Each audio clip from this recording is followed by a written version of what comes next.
You may have heard the name Muhammad before, but many people are not fully familiar with who he was or how the Islamic religion began. In this video, we explore the origins of Muhammad and the early history of Islam, inviting you to stay until the end to better understand how this faith emerged and how it shaped the Arab world and beyond. Muhammad, known in Arabic as Muhammad, was an Arab religious, social, and political leader who became the founder of Islam.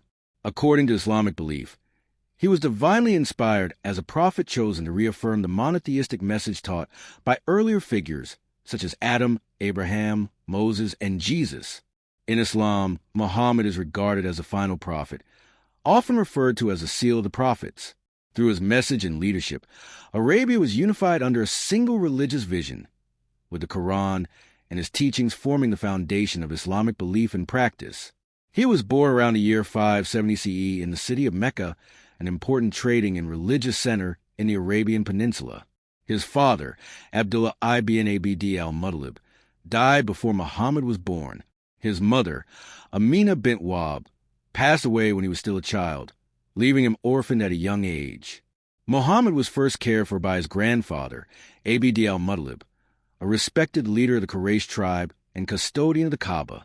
After his grandfather's death, he was raised by his uncle Abu Talib, who provided him protection and guidance throughout his youth despite facing financial hardship himself. As he grew older, Muhammad became known for his honesty and integrity, earning the trust of those around him. He worked as a merchant and spent long periods reflecting on life and spirituality. It is reported that he often withdrew to a cave known as Hira, located on a mountain north of Mecca, where he spent nights in solitude and prayer. This retreat would later become central to Islamic history. Around the age of 40, in approximately 610 CE, Muhammad reported experiencing a profound spiritual event in the Cave of Hira. According to Islamic tradition, he was visited by the angel Gabriel, known in Arabic as Jibril, who conveyed the first revelation from God. These revelations continued over the course of Muhammad's life and would later be compiled into the Quran. In 613 CE, Muhammad began preaching publicly, proclaiming the oneness of God and calling people to abandon idolatry and submit fully to God's will. This concept of submission is the root of the word Islam. At first, his followers were few, and his message was met with strong opposition from Meccan leaders who practiced polytheism and feared social and economic disruption. For more than a decade, Muhammad and his followers faced persecution, ridicule, and hostility. In an effort to protect the growing community, some of his followers migrated to the kingdom of Aksum in East Africa around 615 CE. This Christian kingdom, ruled by a just king known in Islamic sources as a Negus, offered them refuge and protection, an act remembered with respect in Islamic tradition. As opposition in Mecca intensified, Muhammad and his followers eventually migrated to the city of Yathrib, later known as Medina, in 622 CE. This journey, called the Hijra, marks the beginning of the Islamic calendar. In Medina, Muhammad emerged not only as a spiritual leader, but also as a statesman and mediator. He helped unite the city's tribes under a shared agreement known as the Constitution of Medina, establishing a new social and political order based on mutual rights and responsibilities. Tensions between the Muslims of Medina and the leaders of Mecca led to a series of conflicts that would shape the future of the region. Eventually, in 629 CE, Muhammad marched toward Mecca with a large group of followers. The city was taken with relatively little resistance, and Muhammad declared a general amnesty for many of his former enemies, an act that strengthened his authority and helped unify the population. This event marked a turning point, as Mecca became the spiritual center of Islam, and the Kaaba was rededicated to the worship of one God.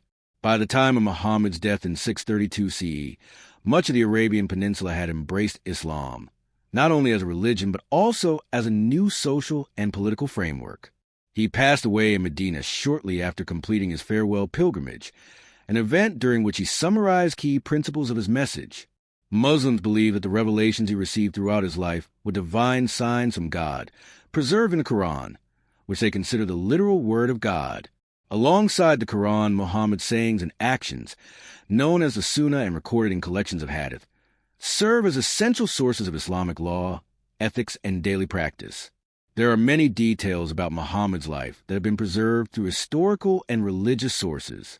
Islamic tradition holds that he was a descendant of Ishmael, the son of Abraham, through the lineage of the Arab tribe of Quraysh. Descriptions of his physical appearance, passed down by his companions, portray him as neither tall nor short, with a complexion that was neither very light nor very dark, and hair that was wavy rather than straight or curly. These accounts were meant to humanize him rather than elevate him beyond others. Muhammad had several wives, with Khadijah being his first and most prominent. She was a successful businesswoman and his strongest supporter during the early years of his mission. He had children, including daughters and sons, though most of his sons died in infancy. His daughter Fatima holds a particularly significant place in Islamic history, especially among Shiite Muslims, where she is seen as a central figure of lineage and spiritual legacy. Some contemporaries of Muhammad question the nature of his revelations, suggesting that his experiences were caused by supernatural beings known as jinn rather than divine revelation. While such interpretations existed in antiquity, Islamic belief firmly rejects this view, affirming that the revelations came from God to the angel Gabriel and were not the result of deception or possession. Muhammad was buried in Medina, where the Prophet's mosque now stands as one of the holiest sites in Islam. The city is remembered as a place of refuge and peace, and visiting the mosque is a deeply meaningful experience for many Muslims, especially during pilgrimage. This origin story of Muhammad marks the beginning of Islam, a religion that would spread far beyond Arabia and become the faith of millions across the world.